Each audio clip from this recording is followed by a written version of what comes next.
सतनाम श्री वाहेगुरु जी।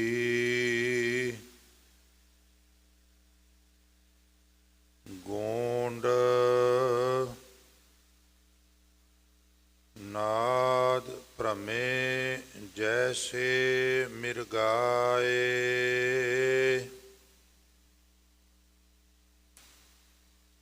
प्राण तजे वाको ध्यान न जाए। नाद भ्रमे जैसे मिर्गाए,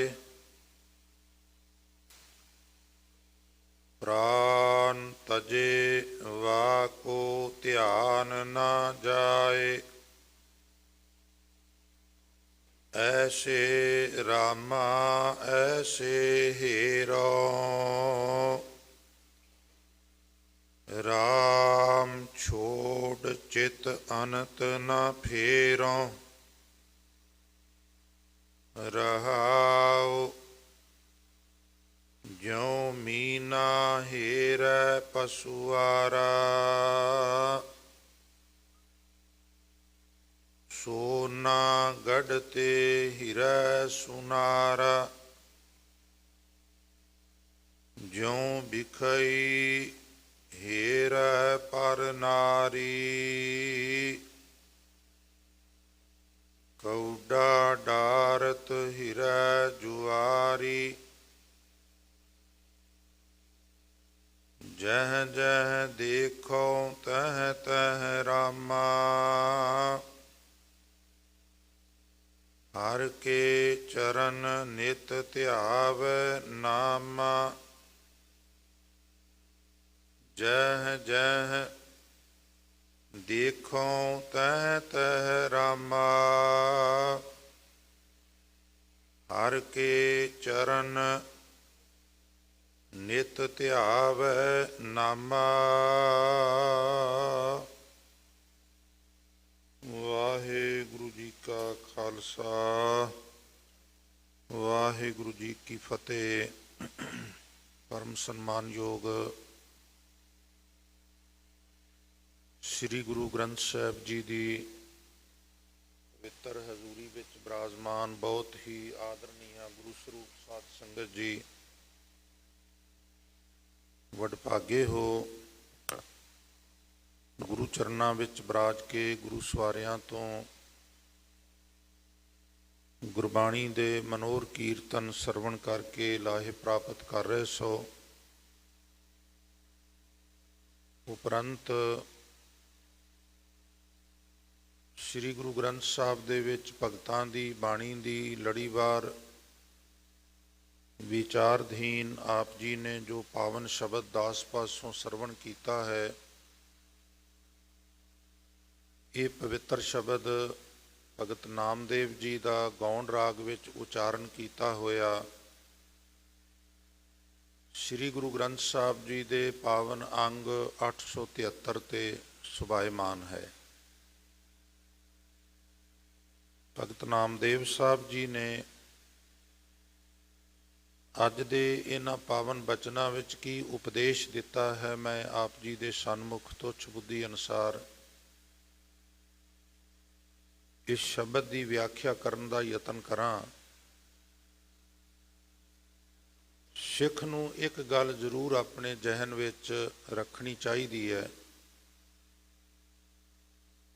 कि श्री गुरु ग्रंथ साहब विच जितने भी बचन ने वो भावें 6 गुरु साहबान दे ने, भावें 15 भगत साहबान दे ने, भट्ट साहबान दे ने, गुरसिख साहबान दे ने, ये सारे बचन ही साडे वास्ते गुरु का स्वरूप ने। इहदे विच कोई वखरेवा कोई अंतर नहीं है। इक्का बाणी एक गुर इको शब्द विचार। विद्वानां अनुसार गुरु नानक साहब ने विचर विचर के ਇਹ ਬਚਨ ਇਕੱਠੇ ਕੀਤੇ ਸਨ। ਸੰਗਤ ਜੀ, ਜਦੋਂ ਸਿੱਧ ਗੁਰੂ ਨਾਨਕ ਸਾਹਿਬ ਨੂੰ ਪੁੱਛਦੇ ਨੇ ਕਿਸ ਕਾਰਨ ਗ੍ਰਹਿ ਤਜਿਓ ਉਦਾਸੀ,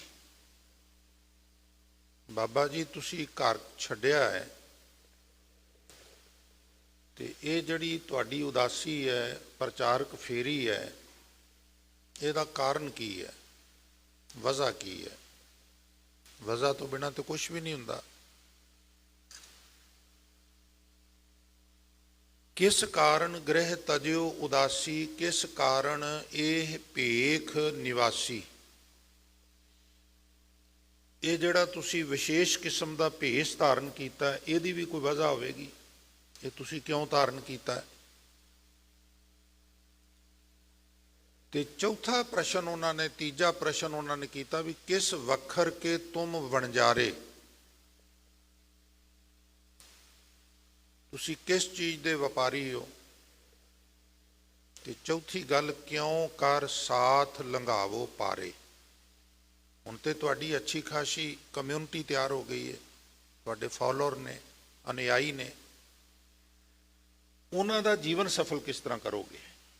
ਫਿਰ ਰਿਵਾਈਜ਼ ਕਰਦੇ ਹਾਂ ਤਾਂ ਕਿ ਗੱਲ ਸਮਝ ਵਿੱਚ ਆ ਜਾਏ। ਕਿਸ ਕਾਰਨ ਗ੍ਰਹਿ ਤਜਿਓ ਉਦਾਸੀ, ਕਿਸ ਕਾਰਨ ਇਹ ਭੇਖ ਨਿਵਾਸੀ, ਕਿਸ ਵਖਰ ਕੇ ਤੁਮ ਵਣਜਾਰੇ, ਔਰ ਕਿਉਂ ਕਰ ਸਾਥ ਲੰਘਾਵੋ ਪਾਰੇ। ਹੁਣ ਹਜ਼ੂਰ ਇਹਨਾਂ ਚੌਂ ਸਵਾਲਾਂ ਦੇ ਜਵਾਬ ਬੜੇ ਠਰਮੇ ਨਾਲ ਦਿੰਦੇ ਨੇ। ਕਹਿੰਦੇ ਨੇ ਸਭ ਤੋਂ ਪਹਿਲਾ ਪ੍ਰਸ਼ਨ ਹੈ ਵੀ ਕਿਸ ਕਾਰਨ ਗ੍ਰਹਿ ਤਜਿਓ ਉਦਾਸੀ, ਤੇ ਉਹਦਾ ਉੱਤਰ ਹੈ ਗੁਰਮੁਖ ਖੋਜਤ ਪਏ ਉਦਾਸੀ। ਮੇਰਾ ਘਰੋਂ ਨਿਕਲਣ ਦਾ ਕਾਰਨ ਹੈ ਵੀ ਜਿਹੜੇ ਗੁਰਮੁਖ ਨੇ, ਜਿਹੜੀਆਂ ਪਹੁੰਚੀਆਂ ਹੋਈਆਂ ਆਤਮਾਵਾਂ ਨੇ, ਮੈਂ ਉਹਨਾਂ ਨੂੰ ਕਹਿਣਾ ਬਈ ਘਰਾਂ 'ਚ ਨਾ ਬਵੋ, ਉੱਠੋ, ਨਿਕਲੋ ਘਰਾਂ ਵਿੱਚੋਂ ਬਾਹਰ, ਜੋ ਤੁਹਾਨੂੰ ਨਿਰੰਕਾਰ ਨੇ ਦਿੱਤਾ ਹੈ ਉਹ ਵੰਡੋ। ਮੈਂ ਉਹਨਾਂ ਨੂੰ ਘਰਾਂ 'ਚੋਂ ਕੱਢ ਕੱਢ ਕੇ ਲਿਆਵਾਂਗਾ। ਤੁਸੀਂ ਆਰਾਮ ਕਰਨ ਵਾਸਤੇ ਰੂਹੇ ਜ਼ਮੀਨ ਤੇ ਨਹੀਂ ਆਏ, ਆਓ ਬਾਹਰ ਨਿਕਲੋ, ਜੋ ਕੁਝ ਤੁਹਾਡੇ ਕੋਲ ਹੈ ਆਪਾਂ ਰਲ ਮਿਲ ਕੇ ਵੰਡੀਏ। ਇਹ ਧਰਤੀ ਨੂੰ ਸੋਧਣ ਵਾਸਤੇ ਉਹ ਟੀਮ ਤਿਆਰ ਕਰ ਰਹੇ ਸਨ। ਉਹ ਕਹਿੰਦੇ ਨੇ ਕਿਸ ਕਾਰਨ ਗ੍ਰਹਿ ਤਜਿਓ ਉਦਾਸੀ, ਹਜ਼ੂਰ ਕਹਿੰਦੇ ਨੇ ਗੁਰਮੁਖ ਖੋਜਤ ਪਏ ਉਦਾਸੀ। ਕਿਸ ਕਾਰਨ ਇਹ ਭੇਖ ਨਿਵਾਸੀ, ਦਰਸ਼ਨ ਕਹਿ ਤਾਈ ਭੇਖ ਨਿਵਾਸੀ। ਸਾਚ ਵਖਰ ਕੇ ਹਾਮਣ ਜਾਰੇ, ਤੇ ਉਹ ਕਹਿੰਦੇ ਕਿਉਂ ਕਰ ਸਾਥ ਲੰਘਾਵੋ ਪਾਰੇ। ਮਹਾਰਾਜ ਕਹਿੰਦੇ ਨੇ ਗੁਰੂ ਦੇ ਸਨਮੁਖ ਹੋ ਕੇ ਇਹਨਾਂ ਨੂੰ ਪਾਰ ਕਰਾਂਗੇ। ਗੁਰਮੁਖ ਖੋਜਤ ਪੈ ਉਦਾਸੀ, ਦਰਸ਼ਨ ਕਹਿ ਤਾਈ ਭੇਖ ਨਿਵਾਸੀ। ਸਾਚ ਵਖਰ ਕੇ ਹਾਮਣ ਜਾਰੇ, ਨਾਨਕ ਗੁਰਮੁਖ ਉਤਰਸ ਪਾਰੇ। ਜਿਹੜਾ ਜਿਹੜਾ ਗੁਰੂ ਵਾਲਾ ਬਣੇਗਾ ਉਹ ਪਾਰ ਹੋ ਜਾਏਗਾ। ਹੁਣ ਜਦੋਂ ਗੁਰੂ ਨਾਨਕ ਸਾਹਿਬ ਸਿੱਧਾਂ ਨੂੰ ਕਹਿੰਦੇ ਨੇ ਮੈਂ ਗੁਰਮੁਖਾਂ ਨੂੰ ਖੋਜਣ ਵਾਸਤੇ ਘਰੋਂ ਨਿਕਲਿਆ, ਤੇ ਉਹ ਗੁਰਮੁਖ ਕੌਣ ਨੇ ਜੀ? ਉਹ ਗੁਰਮੁਖ ਕਬੀਰ ਹੈ, ਉਹ ਗੁਰਮੁਖ ਨਾਮਦੇਵ ਜੀ ਨੇ, ਉਹ ਗੁਰਮੁਖ ਭਗਤ ਰਵਿਦਾਸ ਜੀ ਨੇ, ਉਹ ਗੁਰਮੁਖ ਸ਼ੇਖ ਫਰੀਦ ਸਾਹਿਬ ਨੇ, ਉਹ ਗੁਰਮੁਖ ਤਰਲੋਚਨ ਜੀ ਨੇ, ਉਹ ਗੁਰਮੁਖ ਸੂਰਦਾਸ ਜੀ ਨੇ, ਉਹ ਪੀਪਾ ਜੀ ਨੇ, ਉਹ ਬੇਣੀ ਜੀ ਨੇ, ਉਹ ਤਰਲੋਚਨ ਜੀ ਨੇ। ਇਹਨਾਂ तमाम ਭਗਤਾਂ ਨੂੰ ਤੁਸੀਂ ਵੇਖੋ ਕਿੱਥੇ ਪੰਜਾਬ ਰਾਏ ਭੋਏ ਦੀ ਤਲਵੰਡੀ, ਲਹਿੰਦਾ ਪੰਜਾਬ ਨਨਕਾਣਾ ਸਾਹਿਬ, ਤੇ ਕਿੱਥੇ ਬਨਾਰਸ, ਕਿੱਥੇ ਜ਼ਿਲ੍ਹਾ ਸ਼ੇਖੂਪੁਰਾ ਗੁਜਰਾਂਵਾਲਾ, ਤੇ ਕਿੱਥੇ ਡਿਸਟ੍ਰਿਕਟ ਸਿਤਾਰਾ ਮਹਾਰਾਸ਼ਟਰ, ਜਿੱਥੋਂ ਭਗਤ ਨਾਮਦੇਵ ਸਾਹਿਬ ਦੀ ਬਾਣੀ ਜਾ ਕੇ ਲਿਆਏ। ਔਰ ਵੇਖੋ ਤੁਸੀਂ ਰਾਏ ਭੋਏ ਦੀ ਤਲਵੰਡੀ ਦੀ ਜ਼ਮੀਨ ਦੀ ਪਰਵਾਹ ਨਹੀਂ ਕੀਤੀ, ਰਜਾਈਆਂ ਤਲਾਈਆਂ, ਕੌਲੀਆਂ ਗਲਾਸ, ਗਾਵਾਂ ਮੱਝਾਂ, ਨਿੱਕ ਸ਼ੁੱਕ ਸਾਰਾ ਛੱਡ ਦਿੱਤਾ, ਪਰ ਜਿਹੜੀ ਭਗਤਾਂ ਦੀ ਬਾਣੀ ਇਕੱਠੀ ਕੀਤੀ ਸੀ ਉਹਨੂੰ ਸਾਰੀ ਉਮਰ ਹਿੱਕ ਨਾਲ ਲਾ ਕੇ ਰੱਖਿਆ। ਜਦੋਂ ਮਹਾਰਾਜ ਇਸਲਾਮ ਦੇ ਮਰਕਜ਼ ਜਾਂਦੇ ਨੇ ਤੇ ਉਹ ਕਹਿੰਦੇ ਨੇ ਪੁੱਛਣ ਫੋਲ ਕਿਤਾਬ ਨੂੰ ਹਿੰਦੂ ਵੱਡਾ ਕਿ ਮੁਸਲਮਾਨੋਈ। ਬਾਬਾ ਜਿਹੜੀ ਤੇਰੇ ਕੋਲ ਕਿਤਾਬ ਹੈ ਇਹਦਾ ਤੂੰ ਵਸਾ ਨਹੀਂ ਖਾਂਦਾ।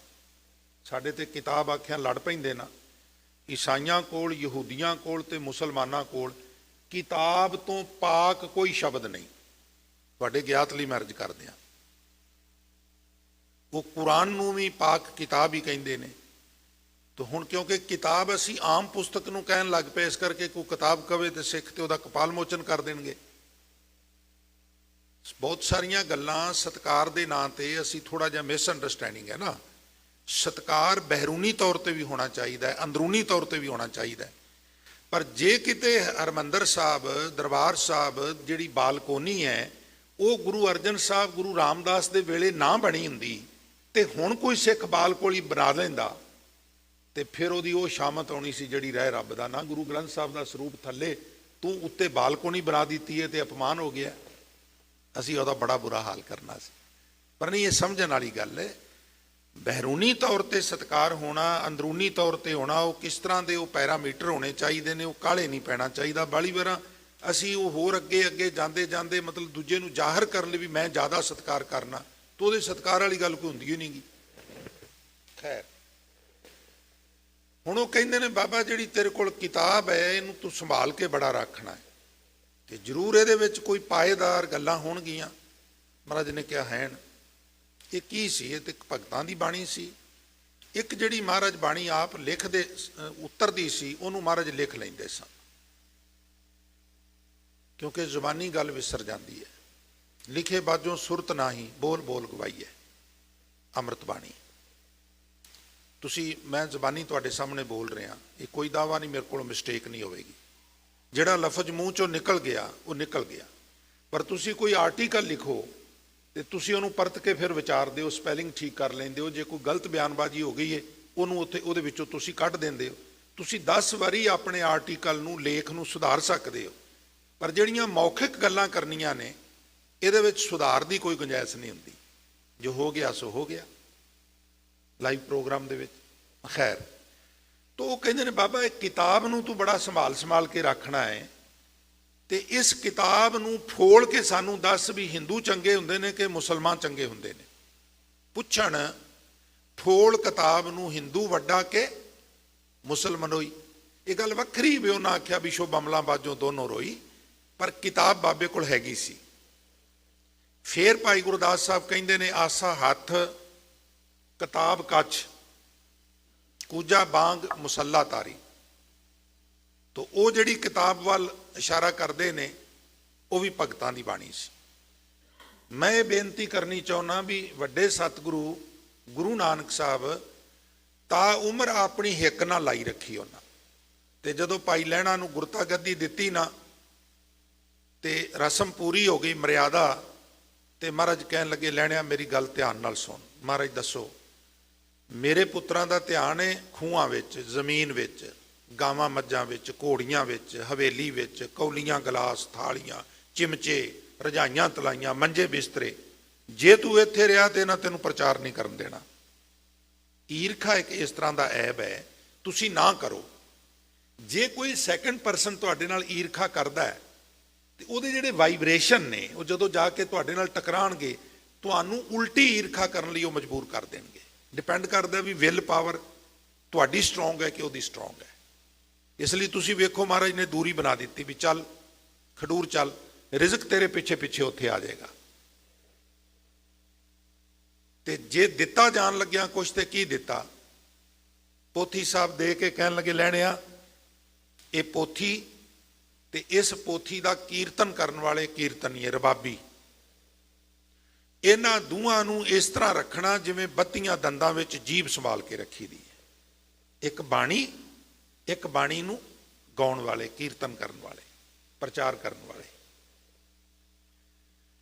ਲਿਹਾਜ਼ਾ ਕੋਈ ਵੀ ਬਾਣੀ ਵੱਧ ਘੱਟ ਨਹੀਂ ਹੈ। ਇੱਕਾ ਬਾਣੀ, ਇੱਕ ਗੁਰ, ਇੱਕੋ ਸ਼ਬਦ ਵਿਚਾਰ।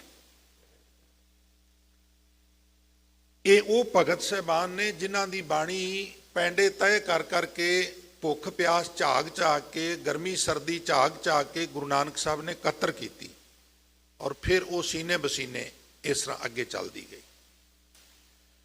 ਤੋ ਐਸੀ ਅਨਮੋਲਕ ਬਾਣੀ, ਐਸਾ ਖਜ਼ਾਨਾ, ਉਹਦੇ ਵਿੱਚੋਂ ਇੱਕ ਹਿੱਸਾ ਮੈਂ ਤੁਹਾਡੀ ਨਜ਼ਰ ਕਰਾਂ। ਜਿਤਨੇ ਇੱਕ ਸਰੀਰ ਬੈਠੇ ਹੋ ਇੱਕ ਵਾਰ ਸਾਰੇ ਪਿਆਰ ਨਾਲ ਰਸਨਾ ਪਵਿੱਤਰ ਕਰੋ। ਆਖੋ ਸਤਨਾਮ ਸ੍ਰੀ ਵਿਚਾਰਦੀਨ ਸ਼ਬਦ ਦੀਆਂ ਰਹਾਉ ਵਾਲੀਆਂ ਪੰਕਤੀਆਂ ਹਨ।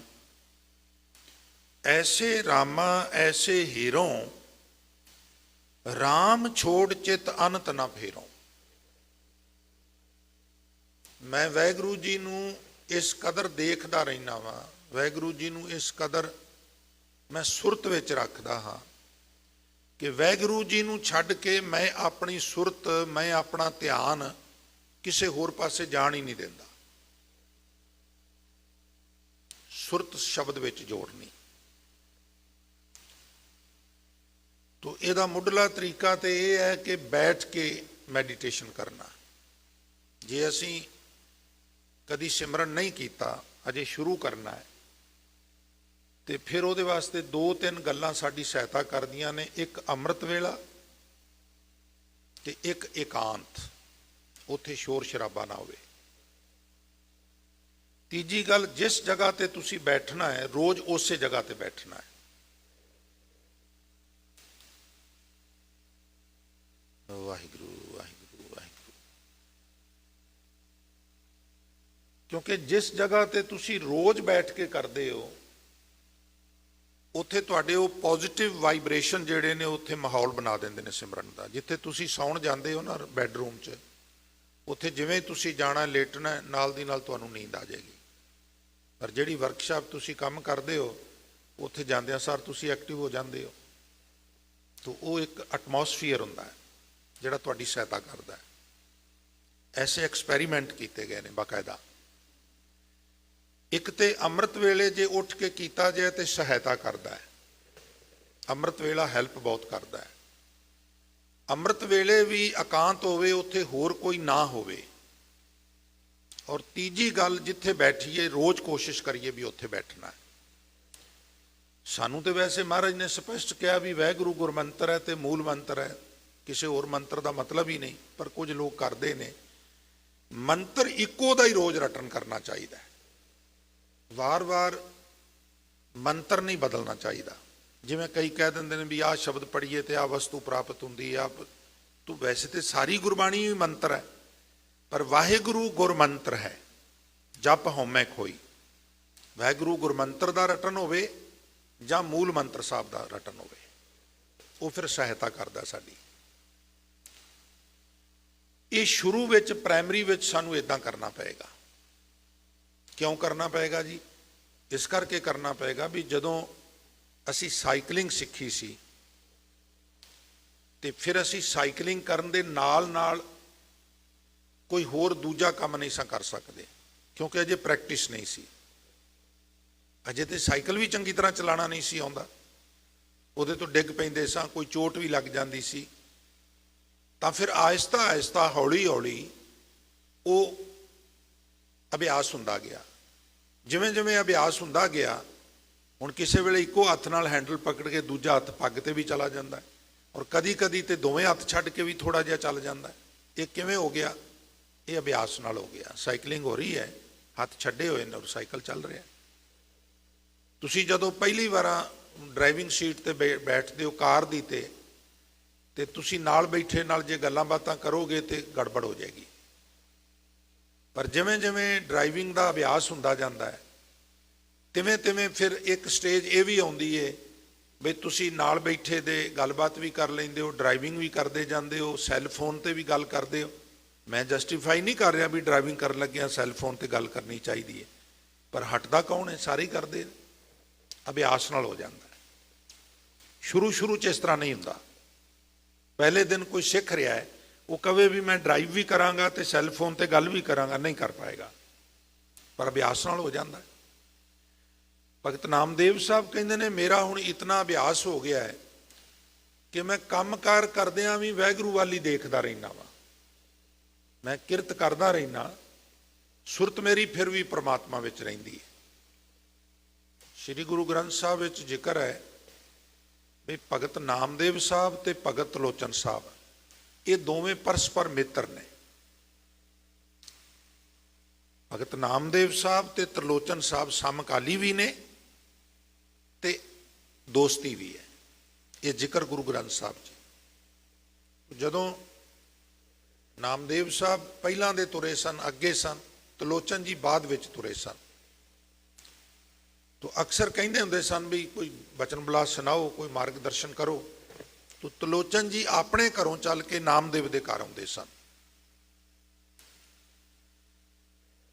दर्शन देखन नामदेव भलके उठ तलोचन आवे, भाई गुरदास जी। नामदेव के दर्शन करन रोज तलोचन अपने घरों उठ के ते नामदेव के घर आते हैं।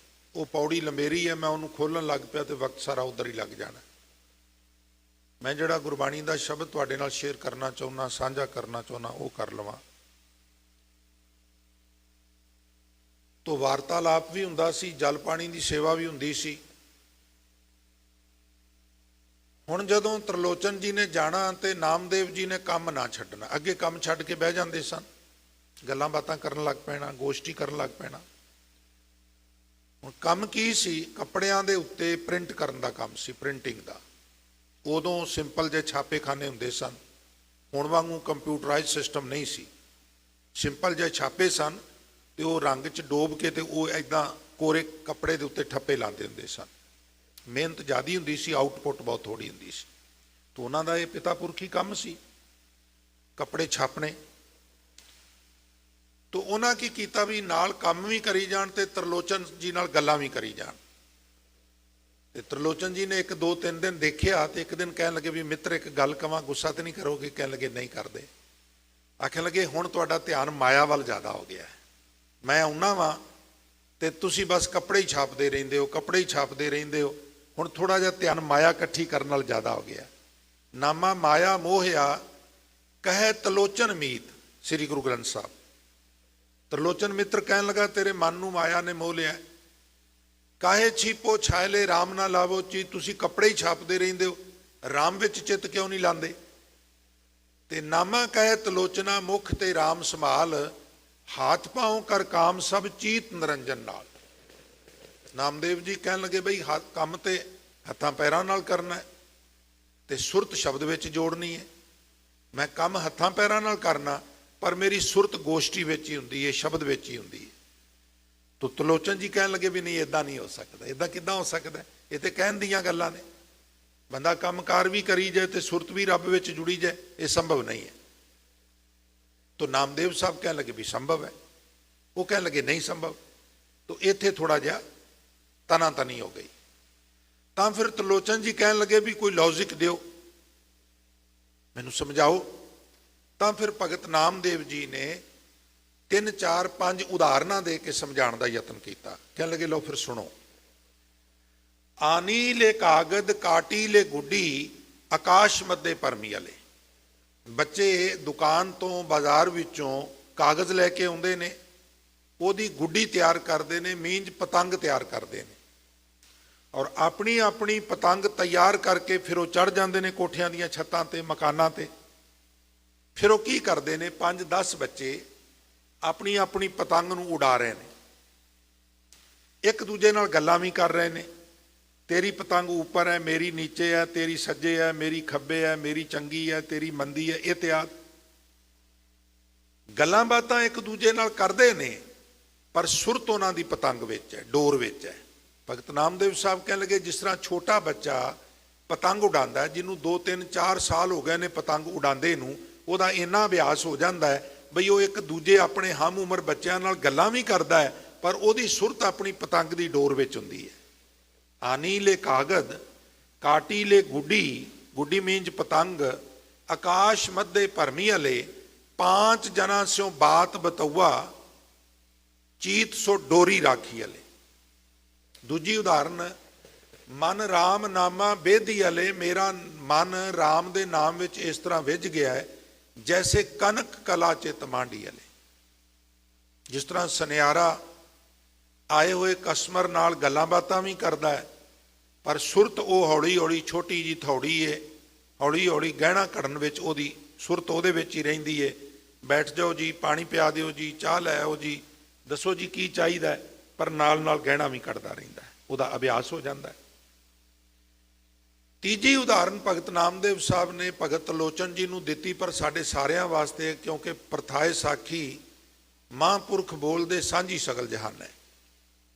ਤੀਜੀ ਉਦਾਹਰਨ ਕੀ ਦਿੱਤੀ, ਆਨੀ ਲੈ ਕੁੰਭ, ਕੁੰਭ ਕਹਿੰਦੇ ਘੜੇ ਨੂੰ, ਭਰਾਈ ਲੈ ਉਦਕ, ਪਾਣੀ ਭਰ ਲੈਂਦੀਆਂ ਨੇ, ਰਾਜਕੁਆਰ ਪੁਰੰਦਰੀਏ, ਵੱਡੇ ਵੱਡੇ ਨਗਰਾਂ ਦੇ ਵਿੱਚ ਖੂਹ ਹੁੰਦੇ ਸਾ, ਟਿਊਬਵੈੱਲ ਲਗਾਉਣ ਦੀ ਤਕਨੀਕ ਸਾਡੇ ਕੋਲ ਉਦੋਂ ਨਹੀਂ ਸੀ, ਤੋ ਖੂਹ ਦੇ ਉੱਤੇ ਫਿਰ ਠੰਡੇ ਹੋਏ ਪਿਛਲੇ ਪਾਰ ਤਾਂਤਾ ਲੱਗ ਜਾਣਾ, ਲੌਡੇ ਕੁ ਵੇਲੇ ਕੁੜੀਆਂ ਚਿੜੀਆਂ ਦਾ ਤਾਂਤਾ ਲੱਗ ਜਾਣਾ। ਵੱਡਾ ਖੂਹ ਹੈ, 4 ਛਫੇਰੇ ਥੜਾ ਬਣਿਆ, 4 ਚਰਖੀਆਂ ਨੇ, ਲੱਜਾਂ ਨੇ, ਬਾਲਟੀਆਂ ਨੇ, ਕੋਈ ਉੱਥੇ ਨਹਾ ਰਿਹਾ, ਕੋਈ ਕੱਪੜੇ ਧੋ ਰਿਹਾ, ਕੋਈ ਪਸ਼ੂਆਂ ਨੂੰ ਪਿਆ ਰਿਹਾ, ਕੋਈ ਭਰ ਭਰ ਕੇ ਗਾਗਰਾਂ ਲਿਜਾ ਰਿਹਾ।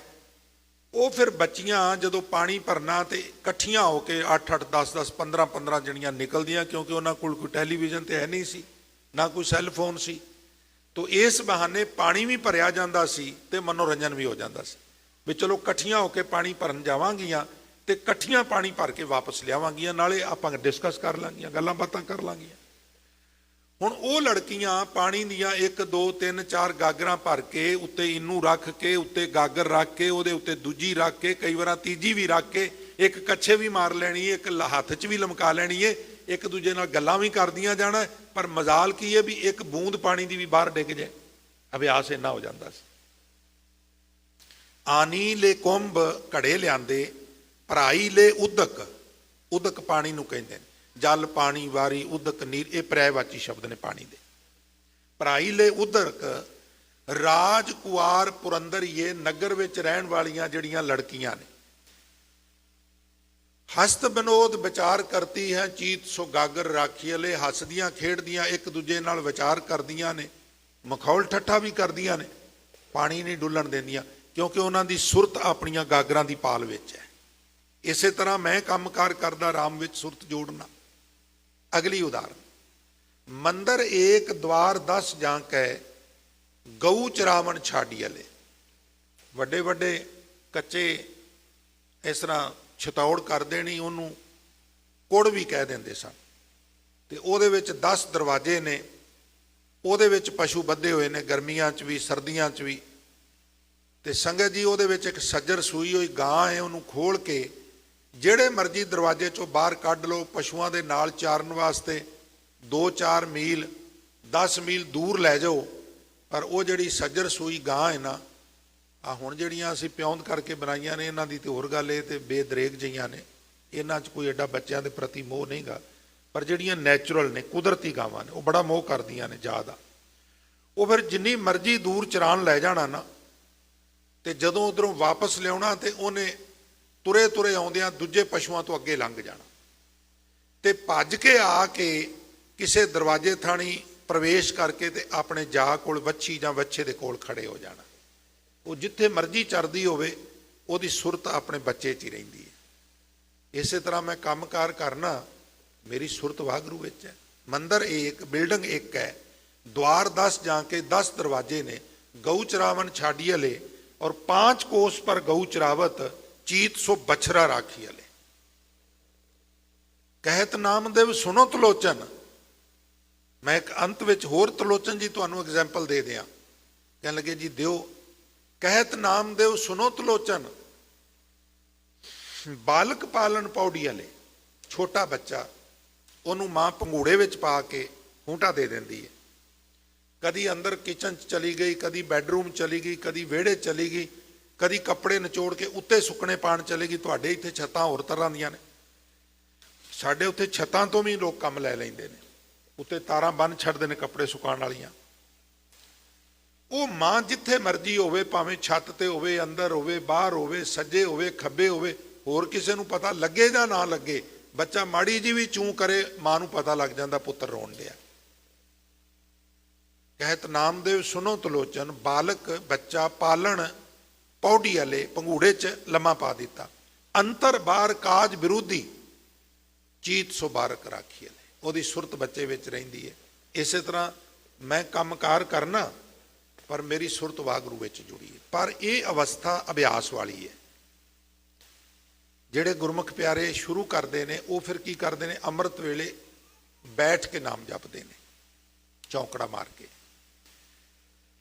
ਅੰਮ੍ਰਿਤ ਵੇਲੇ ਦੀ ਮੈਂ ਵਾਰ-ਵਾਰ ਬੇਨਤੀ ਤਾਂ ਕਰਨਾ ਵੀ ਉਦੋਂ ਸਾਡੀ ਸੁਰਤ ਇਕਾਗਰ ਹੁੰਦੀ ਹੈ। ਸਬਾਈ ਸਲਾਹ ਜਿਨੀ ਧਿਆਇਆ ਇੱਕ ਮਨ। ਉਦੋਂ ਮਨ ਇੱਕ ਹੁੰਦਾ ਹੈ। ਅੱਛਾ, ਬਾਅਦ ਵਿੱਚ ਮਨ ਕਈ ਹੋ ਜਾਂਦੇ ਨੇ, ਹਾਂ ਬਾਅਦ ਵਿੱਚ ਕਈ ਹੋ ਜਾਂਦੇ ਨੇ। ਦੂਜੇ ਬਹੁਤੇ ਰਾਹ, ਇਹਦੇ ਕੀ ਅਰਥ ਨੇ? ਦੂਜਾ ਪਹਿਰ ਸ਼ੁਰੂ ਹੋ ਗਿਆ, ਰੌਲਾ ਰੱਪਾ ਦੁਆਲੇ। ਕੋਈ ਕਹਿੰਦਾ ਮੇਰਾ ਟਿਫਨ ਕਿੱਥੇ ਹੈ, ਕੋਈ ਕਹਿੰਦਾ ਮੈਂ ਸਕੂਲ ਜਾਣਾ, ਸ਼ੌਕਸ ਕਿੱਥੇ ਨੇ, ਕੋਈ ਕਹਿੰਦਾ ਮੈਂ ਆਫਿਸ ਜਾਣਾ, ਮੇਰੀ ਟਾਈ ਕਿੱਥੇ ਹੈ। ਹੁਣ ਤੁਹਾਡਾ ਧਿਆਨ ਨਹੀਂ ਜੁੜੇਗਾ। ਆਲੇ ਦੁਆਲੇ ਗੱਲਾਂ ਬਾਤਾਂ ਸ਼ੁਰੂ ਹੋ ਗਈਆਂ ਨੇ, ਖੜਾਕ ਸ਼ੁਰੂ ਹੋ ਗਿਆ। ਹੁਣ ਮਨ ਕੇ ਬਹੁਤੇ ਰਾਹ, ਦੂਜੇ ਬਹੁਤੇ ਰਾਹ, ਮਨ ਕੀਆਂ ਮੱਤੀ ਖਿੰਡੀਆਂ।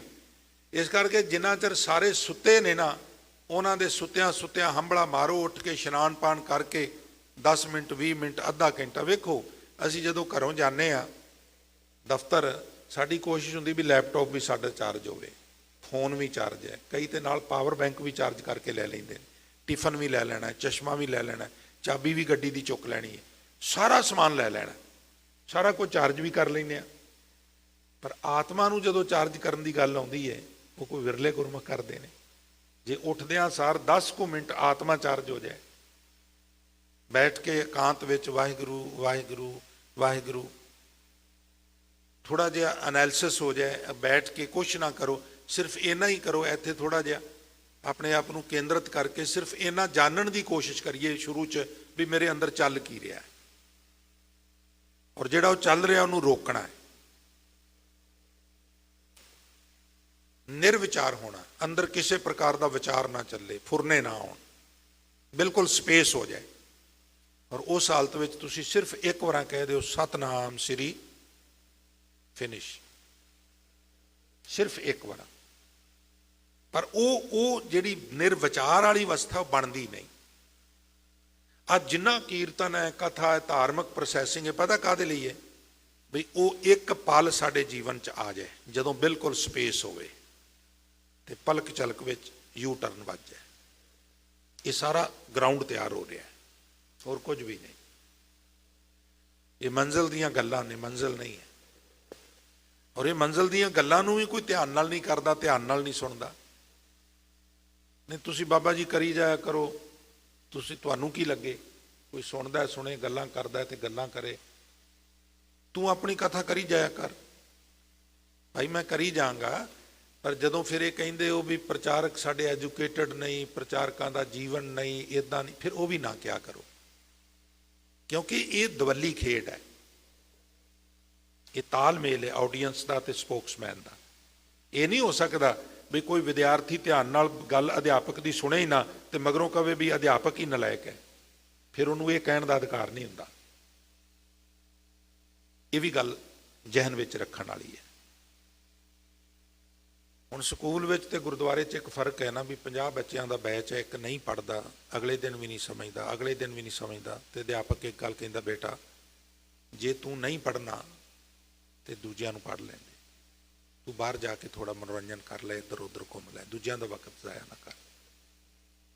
ਇਸ ਤਰ੍ਹਾਂ ਹੁੰਦਾ ਹੈ ਨਾ, ਤੁਸੀਂ ਸਾਰੇ ਸਕੂਲਾਂ ਕਾਲਜਾਂ 'ਚੋਂ ਆਏ ਹੋ, ਇੱਥੇ ਤੁਸੀਂ ਨਹੀਂ ਕਰ ਸਕਦੇ। ਉਹ ਕਹਿੰਦੇ ਤੂੰ ਕਰੀ ਜਾਇਆ ਕਰ, ਗੱਲਾਂ ਕਰਦੇ ਨੇ ਤੇ ਕਰੀ ਜਾ। ਨਹੀਂ ਭਾਈ, ਸਤ ਸੰਗਤ ਸਤਿਗੁਰ ਟਕਸਾਲ ਹੈ।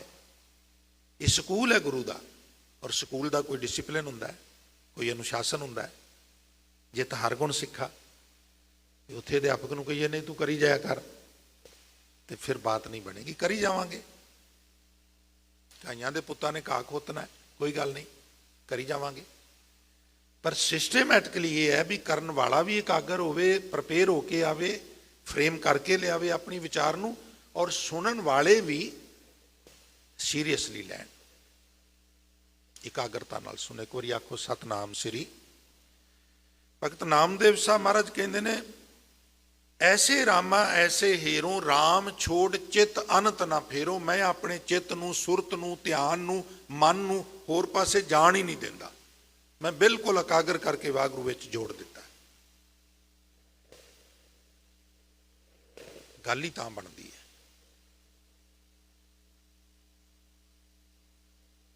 सोने की सुई रूपे का धागा, नामे का चित हर स्यों लागा। एक सिंपल जी साडे घरां 'च कपड़े सिउण वाली मशीन हुंदी सा, हुण ते इलैक्ट्रॉनिक आ गईयां ने। ਉਹਦੇ ਉੱਪਰ ਇੱਕ ਕਿੱਲ ਦੇ ਵਿੱਚ ਰੀਲ ਫਸਾ ਦਿੰਦੀਆਂ ਹਨ ਬੀਬੀਆਂ, ਤੇ ਹੱਥ ਨਾਲ ਉਹਨੂੰ ਇਦਾਂ ਘੁਮਾਉਂਦੀਆਂ ਸਨ। ਖੱਬੇ ਹੱਥ ਨਾਲ ਡਰੈਸਿੰਗ ਕਰ ਲੈਂਦੀਆਂ ਹਨ ਕੱਪੜਾ, ਸੱਜੇ ਨਾਲ ਘੁਮਾਣਾ ਥੋੜਾ ਜਿਹਾ ਸਰਕ ਜਾਣਾ, ਇੰਨਾ ਕੁ ਸੀਪ ਜਾਂਦਾ ਸੀ। ਫਿਰ ਡਰੈਸਿੰਗ ਕਰਕੇ ਉੱਪਰ ਇੱਕ ਕਿੱਲ ਨਾਲ ਰੀਲ ਹੁੰਦੀ ਸੀ ਧਾਗੇ ਵਾਲੀ। ਉਹ ਕੱਪੜਾ ਸਿਉਂਦਿਆਂ ਨਾ ਇੱਕ ਭੁੰਗ ਜਿਹਾ ਪੈ ਗਿਆ, ਤੇ ਉਹ ਕੱਪੜਾ ਸਿਉਣ ਵਾਲੀ ਬੀਬੀ ਨੇ ਵੇਖਿਆ ਵੀ ਕੀ ਗੱਲ ਹੋ ਗਈ, ਕੱਪੜਾ ਨਹੀਂ ਹੁਣ ਅੱਗੇ ਜਾ ਨਹੀਂ ਰਿਹਾ। ਫਿਰ ਥੋੜਾ ਜਿਹਾ ਸੋਚਿਆ, ਪ੍ਰੈਸ਼ਰ ਪਾਇਆ ਸੁਰ ਤੇ ਉਹਨੇ ਫਿਰ ਲੌਕ ਹਟਾ ਕੇ ਮਸ਼ੀਨ ਨੂੰ ਐਂ ਚੱਕਿਆ, ਵਿੱਚੋਂ ਫਿਰਕੀ ਕੱਢੀ, ਤੇ ਜਦੋਂ ਫਿਰਕੀ ਕੱਢੀ ਤੇ ਪਤਾ ਲੱਗਾ ਵੀ ਫਿਰਕੀ ਦਾ ਧਾਗਾ ਮੁੱਕ ਗਿਆ। ਫਿਰ ਉਹਨੇ ਫਿਰਕੀ ਲੋਡ ਕੀਤੀ, ਲੋਡ ਕਰਕੇ ਫਿਰ ਉੱਥੇ ਫਸਾਈ, ਫਿਰ ਉਹਦਾ ਥੱਲਿਓਂ ਧਾਗਾ ਉੱਪਰ ਨੂੰ ਆਇਆ, ਰੀਲ ਦਾ ਧਾਗਾ ਉੱਪਰੋਂ ਥੱਲੇ ਨੂੰ ਆਇਆ, ਫਿਰ ਉਹ ਖਰਿੰਗਲੀ ਮਾਰਦੇ ਨੇ, ਫਿਰ ਸੀਪਦਾ ਨਾ। ਅੱਛਾ, ਫਿਰਕੀ ਦਾ ਧਾਗਾ ਕੀ ਹੈ ਤੇ ਰੀਲ ਦਾ ਧਾਗਾ ਕੀ ਹੈ? ਜਿਹੜੀ ਜ਼ਬਾਨ ਹੈ ਨਾ, ਮੈਂ ਕਹਿੰਦਾ ਆਖੋ ਸਤਨਾਮ ਸ੍ਰੀ ਵਾਹਿਗੁਰੂ, ਤੁਸੀਂ ਕਹਿੰਦੇ ਹੋ ਵਾਹਿਗੁਰੂ, ਇਹ ਰੀਲ ਦਾ ਧਾਗਾ ਹੈ। ਤੇ ਜਿਹੜੀ ਫਿਰਕੀ ਹੈ ਉਹ ਕੀ ਹੈ? ਸੁਰਤ। ਕਈ ਵਾਰ ਜੀਭ ਵਾਹਿਗੁਰੂ ਕਹਿੰਦੀ ਹੈ, ਸੁਰਤ ਨਹੀਂ ਕਹਿੰਦੀ। ਔਰ ਸੁਰਤ ਦੀ ਇਹ ਸਮੱਸਿਆ ਵੀ ਜਿਵੇਂ ਫਿਰਕੀ ਦਾ ਧਾਗੇ ਦਾ ਉਦੋਂ ਹੀ ਪਤਾ ਲੱਗਦਾ ਜਦੋਂ ਮੁੱਕ ਜਾਂਦਾ, ਸੁਰਤ ਦਾ ਪਤਾ ਹੀ ਨਹੀਂ ਲੱਗਦਾ ਕਦੋਂ ਬਾਹਰ ਨਿਕਲ ਜਾਂਦੀ। ਸੁਰਤ ਦਾ ਆਪਣਾ ਕੰਮ ਹੈ, ਰੀਲ ਦੇ ਧਾਗੇ ਦਾ ਆਪਣਾ ਕੰਮ ਹੈ, ਡਿਸ਼ ਦਾ ਆਪਣਾ ਕੰਮ ਹੈ, LED ਦਾ ਆਪਣਾ ਕੰਮ ਹੈ, ਕੰਨ ਦਾ ਆਪਣਾ ਕੰਮ ਹੈ, ਔਰ ਅੰਦਰਲੇ ਮਨ ਦਾ ਆਪਣਾ ਕੰਮ ਹੈ। ਇਹਨਾਂ ਦੋਵਾਂ ਚੋਂ ਇੱਕ ਵੀ ਗੈਰ ਹਾਜ਼ਰ ਹੋਵੇ ਤੇ ਗੱਲ ਨਹੀਂ ਬਣਦੀ। ਇਸ ਵਾਸਤੇ ਆਪ ਜੀ ਕਹਿੰਦੇ ਨੇ ਕਿ ਐਸੇ ਰਾਮਾ ਐਸੇ ਹੀਰੋ, ਰਾਮ ਛੋੜ ਚਿਤ ਅਨੰਤ ਨਾ ਫੇਰੋ। ਮੈਂ ਤੇ ਰੱਬ ਨੂੰ ਛੱਡ ਕੇ ਸੁਰਤ ਕਿਸੇ ਪਾਸੇ ਜਾਣ ਹੀ ਨਹੀਂ ਦਿੰਦਾ। ਫਿਰ ਆਪ ਜੀ ਇਹਦੀ ਵਿਆਖਿਆ ਕਰਦੇ ਨੇ, ਨਾਦ ਭ੍ਰਮੇ ਜੈਸੇ ਮਿਰਗਾਏ। ਸੰਗਤ ਜੀ, ਹਿਰਨ ਵਿੱਚ ਤੇ ਮਿਰਗ ਵਿੱਚ ਫਰਕ ਹੁੰਦਾ ਹੈ। ਜਿਹੜੀ ਕਸਤੂਰੀ ਦਾ ਜ਼ਿਕਰ ਆਉਂਦਾ ਉਹ ਹਿਰਨ ਦੀ ਨਾਭੀ 'ਚ ਨਹੀਂ ਹੁੰਦੀ, ਮਿਰਗ ਦੀ ਨਾਭੀ 'ਚ ਹੁੰਦੀ ਹੈ। ਮਿਰਗ ਨਾਦ ਭ੍ਰਮੇ ਜੈਸੇ ਮਿਰਗਾਏ, ਨਾਦ ਦੀ ਆਵਾਜ਼ ਸੁਣ ਕੇ ਜਿਵੇਂ ਮਿਰਗ ਭਰਮ ਦਾ ਸ਼ਿਕਾਰ ਹੋ ਜਾਂਦਾ, ਉਹਦੇ ਵਿੱਚ ਸੁਰਤ ਜੋੜ ਦਿੰਦਾ। ਮਰ ਤੇ ਜਾਂਦਾ ਹੈ ਪਰ ਉਧਰੋਂ ਧਿਆਨ ਨਹੀਂ ਹਟਾਉਂਦਾ। ਪ੍ਰਾਣ ਤਜੇ ਵਾਕੋ ਧਿਆਨ ਨਾ ਜਾਏ, ਭਾਵੇਂ ਪ੍ਰਾਣ ਤਿਆਗਣੇ ਪੈਣ ਪਰ ਸੁਰਤ ਨਾਦ ਵਿੱਚ। ਨਾਦ ਕੀ ਹੈ? ਇੱਕ ਘੜਾ ਲੈ ਲੈਂਦੇ ਹੁੰਦੇ ਸਨ ਮਿੱਟੀ ਦਾ ਘੁਮਿਆਰਾਂ ਕੋਲੋਂ, ਉਹਦੇ ਵਿੱਚ ਉੱਤੇ ਬਲੈਡਰ ਜਿਹਾ ਬੰਨ੍ਹ ਕੇ ਨਾ ਇੱਕ ਥੋੜਾ ਜਿਹਾ ਸੁਰਾਖ ਕਰ ਲੈਣਾ, ਵਿੱਚ ਡੱਕਾ ਲੈ ਕੇ ਨਾ, ਸਮਝਣ ਲਈ ਮੈਂ ਜਿਵੇਂ ਮਾਂਜੇ ਦਾ ਮੋਟਾ ਤੀਲਾ ਲੈ ਲਿਆ, ਉਹਨੂੰ ਉਹਦੇ ਵਿੱਚ ਪਾ ਦਿੱਤਾ। ਉਹਨੂੰ ਜਦੋਂ ਤਾਂ ਠਾਂ ਕਰਦੇ ਸਨ, ਉਹਦੇ ਚੋਂ ਫਿਰ ਇੱਕ ਆਵਾਜ਼ ਨਿਕਲਦੀ ਸੀ ਬੜੀ ਮਨਮੋਹਕ ਜੀ, ਤੇ ਮਿਰਗ ਉਹਦੇ ਤੇ ਮੋਹਿਆ ਜਾਂਦਾ ਸੀ, ਉਹ ਫਿਰ ਕਾਬੂ ਆ ਜਾਂਦਾ ਸੀ। ਨਾਦ ਭ੍ਰਮੇ ਜੈਸੇ ਮਿਰਗਾਏ, ਪ੍ਰਾਣ ਤਜੇ ਵਾਕੋ ਧਿਆਨ ਨਾ ਜਾਏ, ਐਸੇ ਰਾਮਾ ਐਸੇ ਹੀਰੋ, ਰਾਮ ਛੋੜ ਚਿਤ ਅਨੰਤ ਨਾ ਫੇਰੋ, ਜਿਉ ਮੀਨਾ ਹੀਰਾ ਪਸੁਆਰਾ। ਪਸੁਆਰਾ ਕਹਿੰਦੇ ਜਿਹੜੇ ਮੱਛੀਆਂ ਪਕੜਨ ਵਾਲੇ ਝੂਰ ਹੁੰਦੇ ਨੇ, ਮਾਛੀ ਹੁੰਦੇ ਨੇ, ਉਹ ਬੜੇ ਧਿਆਨ ਨਾਲ ਪਾਣੀ ਦੇ ਕੰਢੇ ਤੇ ਬੈਠ ਕੇ ਦੇਖੀ ਜਾਣਗੇ, ਨਾ ਉਹ ਅੱਕਦੇ ਨੇ ਨਾ ਥੱਕਦੇ ਨੇ। ਅਸੀਂ ਤੁਸੀਂ ਅੱਕ ਜਾਾਂਗੇ ਵੀ ਇਹ ਬੜੇ ਚਿਰ ਦਾ ਬੈਠਾ, ਪਰ ਉਹ ਹੁਣ ਜੇ ਆਇਆ ਤੇ ਉਹਨੇ ਕੁਛ ਨਾ ਕੁਛ ਕਰ ਲੈ ਕੇ ਜਾਣਾ, ਬੈਠੇ ਰਹਿਣਾ, ਵੇਖੀ ਤੁਰੇ ਜਾਣਾ। ਜਿਵੇਂ ਮੱਛੀਆਂ ਪਕੜਨ ਵਾਲਾ ਝੂਰ ਜਾਂ ਮਾਛੀ ਪਾਣੀ ਵਿੱਚੋਂ ਮੱਛੀਆਂ ਨੂੰ ਦੇਖਦਾ ਹੈ, ਮੀਨਾਂ ਨੂੰ ਦੇਖਦਾ ਹੈ, ਤੇ ਸੋਨਾ ਗੜ ਤੇ ਹੀਰਾ ਸੁਨਾਰਾ, ਜਿਵੇਂ ਸੋਨੇ ਦਾ ਗਹਿਣਾ ਕੱਢਦੇ ਆ, ਸੁਨਿਆਰ ਬੜਾ ਧਿਆਨ ਦਿੰਦਾ ਉਹਦੇ ਵਿੱਚ, ਬਰੀਕ ਕੰਮ ਹੁੰਦਾ ਹੈ। ਇਸ ਤਰ੍ਹਾਂ ਮੈਂ ਪ੍ਰਮਾਤਮਾ ਨੂੰ ਦੇਖਦਾ ਰਹਿੰਦਾ, ਇਸ ਤਰ੍ਹਾਂ ਮੇਰੀ ਸੁਰਤ ਪ੍ਰਮਾਤਮਾ ਵਿੱਚ ਹੁੰਦੀ ਹੈ। ਜਿਉਂ ਵਿਖਈ ਹੀਰਾ ਪਰ ਨਾਰੀ, ਵਕਾਰੀ ਬੰਦਾ ਜਿਸ ਤਰ੍ਹਾਂ ਪਰਾਏ ਰੂਪ ਨੂੰ ਬੜੇ ਗੌ ਨਾਲ ਤੱਕਦਾ ਹੈ, ਗੌ ਨਾਲ, ਧਿਆਨ ਨਾਲ। ਕੌਡਾ ਡਾਰਤ ਹੀਰਾ ਜਵਾਰੀ। ਹੁਣ ਜਿਹੜੇ ਕੈਸੀਨੋ ਨੇ, ਜੂਆ ਘਰ ਨੇ, ਮੈਂ ਸੁਣਿਆ ਹੀ ਹੈ, ਮੈਨੂੰ ਪਤਾ ਨਹੀਂ ਵੀ ਉਹ ਕਿੱਦਾਂ ਜੂਆ ਖੇਡਦੇ ਨੇ ਉੱਥੇ, ਪਰ ਇੱਕ ਪੁਰਾਣਾ ਸਿਸਟਮ ਸੀ ਜਿਹੜਾ ਮਹਾਭਾਰਤ ਵਿੱਚ ਵਿਖਾਇਆ, ਤੇ ਉਹ ਨਰਦਾਂ ਸੁੱਟਣੀਆਂ ਪੈਂਦੀਆਂ ਸਨ। ਹੁਣ ਉਹ ਜਦੋਂ ਡਿੱਗਦੀਆਂ ਸਨ ਨਾ, ਤੇ ਉਹ ਤੁਹਾਡੇ ਨੰਬਰਿੰਗ ਦਾ ਉਹਦੇ ਤੋਂ ਪਤਾ ਲੱਗ ਜਾਏ ਵੀ ਸਿੱਧੀ ਕਿਹੜੀ ਡਿੱਗੀ ਹੈ, ਉਲਟੀ ਕਿਹੜੀ ਡਿੱਗੀ ਹੈ, ਪਾਸੇ ਪਰਨੇ ਕਿਹੜੀ ਡਿੱਗੀ, ਨੰਬਰ ਉਸ ਹਿਸਾਬ ਨਾਲ ਮਿਲਦੇ ਸਨ। ਉਹ ਜਦੋਂ ਐ ਸੁੱਟਣੀ ਨਾ, ਫਿਰ ਬੜੇ ਗੌਰ ਨਾਲ ਇਸ ਤਰ੍ਹਾਂ ਤੱਕਣਾ ਵੀ ਮੇਰੇ ਹੱਕ 'ਚ ਕਿੰਨੀਆਂ ਡਿੱਗੀਆਂ ਨੇ ਤੇ ਖਿਲਾਫ ਕਿੰਨੀਆਂ। ਜਿਸ ਤਰ੍ਹਾਂ ਜਵਾਰੀ ਉੱਥੇ ਬੜੇ ਧਿਆਨ ਨਾਲ ਦੇਖਦਾ ਹੈ, ਕਿਉਂਕਿ ਉਹਦੀ ਜਿੱਤ ਹਾਰ ਉਹਦੇ ਤੇ ਕੜੀ ਹੈ, ਇਸ ਤਰ੍ਹਾਂ ਮੈਂ ਰੱਬ ਵਾਲੇ ਧਿਆਨ ਜਿਹੜਾ ਬੜਾ ਇਕਾਗਰ ਕਰਕੇ ਲਾਉਂਦਾ। ਹੁਣ ਸਾਡੀ ਸਮੱਸਿਆ ਪਤਾ ਕੀ ਹੈ? ਥੋੜਾ ਜਿਹਾ ਸਾਡਾ ਮਨ ਦੁਕਾਨ 'ਚ ਹੁੰਦਾ ਹੈ, ਥੋੜਾ ਜਿਹਾ ਮਕਾਨ 'ਚ, ਥੋੜਾ ਜਿਹਾ ਬੇਟੀ 'ਚ, ਥੋੜਾ ਜਿਹਾ ਬੇਟੇ 'ਚ, ਥੋੜਾ ਜਿਹਾ ਪਤਨੀ 'ਚ, ਥੋੜਾ ਜਿਹਾ ਪਤੀ 'ਚ, ਥੋੜਾ ਜਿਹਾ ਕਾਰੋਬਾਰ 'ਚ, ਥੋੜਾ ਜਿਹਾ ਮਨ ਲੈ ਕੇ ਇੱਥੇ ਆਉਂਦੇ ਆ, ਫਿਰ ਕਹਿੰਦੇ ਆ ਗੱਲ ਨਹੀਂ ਬਣਦੀ। ਸਾਰਾ ਨਹੀਂ ਲੈ ਕੇ ਆਉਂਦੇ, ਸਮਗਰ ਇਕਾਗਰਤਾ। ਜੇ ਕਿਤੇ ਉਹ ਬਣ ਜਾਏ ਗੱਲ, ਫਿਰ ਮਹਾਰਾਜ ਕਹਿੰਦੇ ਨੇ ਏਕ ਚਿੱਤ ਜੇ ਇੱਕ ਛਿਨ ਤੇ ਆਇਓ, ਕਾਲ ਫਾਂਸ ਕੇ ਵਿੱਚ ਨਾ ਆਏ। ਇੱਕ ਤੇ ਚੌਪਈ ਹੈ ਨਾ ਅਮਰੀ ਕਰੋ ਆਦੇ ਰੱਛਾ, ਦੂਸਰੀ ਚੌਪਈ ਹੈ ਕਲਗੀਧਰ ਪਾਤਸ਼ਾਹ ਦੀ ਪਰਨੋ ਆਦ ਏਕ ਓੰਕਾਰਾ, ਜਲ ਥਲ ਮਈਲ ਕੀਓ ਪਸਾਰਾ। ਇਹ ਵੀ ਚੌਪਈ ਕਲਗੀਧਰ ਪਾਤਸ਼ਾਹ ਦੀ ਉਚਾਰਨ ਕੀਤੀ ਹੋਈ ਹੈ, ਆਪ ਜੀ ਦੇ ਗਿਆਤ ਲਈ ਮਰਜ ਕਰਦੇ ਆ। ਸੋ ਭਗਤ ਨਾਮਦੇਵ ਸਾਹਿਬ ਮਹਾਰਾਜ ਕਹਿੰਦੇ ਨੇ ਜੈ ਜੈ ਦੇਖੋ ਤੈ ਤੈ ਰਾਮਾ, ਹਰ ਕੇ ਚਰਨ ਨਿਤ ਧਿਆਵੈ ਨਾਮਾ। ਮੈਂ ਤੇ ਜਿੱਧਰ ਤੱਕਣਾ ਵਾ ਮੈਨੂੰ ਵਾਹਿਗੁਰੂ ਜੀ ਵਿਆਪਕ ਦਿਸਦੇ ਨੇ, ਲਿਹਾਜ਼ਾ ਮੈਂ ਉਸ ਹਰੀ ਦੇ ਚਰਨ ਜਿਹੜੇ ਨੇ ਉਹਨਾਂ ਨੂੰ ਅੰਤਰਾਤਮੇ ਸੁਰਤ ਵਿੱਚ ਰੱਖਣਾ, ਅੰਤਰਾਤਮੇ ਜੱਫਾ ਮਾਰ ਕੇ ਬੈਠਾ ਹੋਇਆ ਵਾ। ਗੁਰਮਤਿ ਵਿਚਾਰਾਂ ਲਈ ਜੋ ਸਮਾਂ ਨਿਸ਼ਚਿਤ ਹੈ ਸਮਾਪਤ ਹੈ, ਲਿਹਾਜ਼ਾ ਮੈਂ ਗੁਰਮਤਿ ਵਿਚਾਰਾਂ ਨੂੰ ਇੱਥੇ ਸੰਕੋਚਨ ਦੀ ਆਪ ਜੀ ਤੋਂ ਆਗਿਆ ਚਾਹਾਂਗਾ। ਬੇਨਤੀਆਂ ਵਿਚਾਰਾਂ ਕਰਦਿਆਂ ਹੋਈਆਂ ਬੇਅੰਤ ਭੁੱਲਾਂ ਗਲਤੀਆਂ ਵਾਸਤੇ ਖਿਮਾ ਦਾ ਵੀ ਜਾਚਕ ਹਾਂ। ਸੋ ਆਓ ਗੁਰੂ ਸਵਾਰੇ ਭਾਈ ਸਾਹਿਬ ਸੁਖਵਿੰਦਰ ਸਿੰਘ ਜੀ ਸ਼੍ਰੀ ਦਮਦਮਾ ਸਾਹਿਬ ਵਾਲੇ, ਉਹਨਾਂ ਪਾਸੋਂ ਆਨੰਦ ਸਾਹਿਬ ਦਾ ਪਾਠ ਸਰਵਣ ਕਰਕੇ ਲਾਹੇ ਪ੍ਰਾਪਤ ਕਰੀਏ ਜੀ। ਗੁਰੂ ਬਖਸ਼ਿਸ਼ ਕੀਤੀ ਹੋਈ ਫਤਿਹ ਦੀ ਸਾਂਝ ਕਰਦੇ ਹੋਏ ਨਾ ਚੀਜ਼ ਨੂੰ ਆਗਿਆ ਬਖਸ਼ਿਸ਼ ਕਰੋ ਜੀ। ਵਾਹਿਗੁਰੂ ਜੀ ਕਾ ਖਾਲਸਾ, ਵਾਹਿਗੁਰੂ ਜੀ ਕੀ ਫਤਿਹ।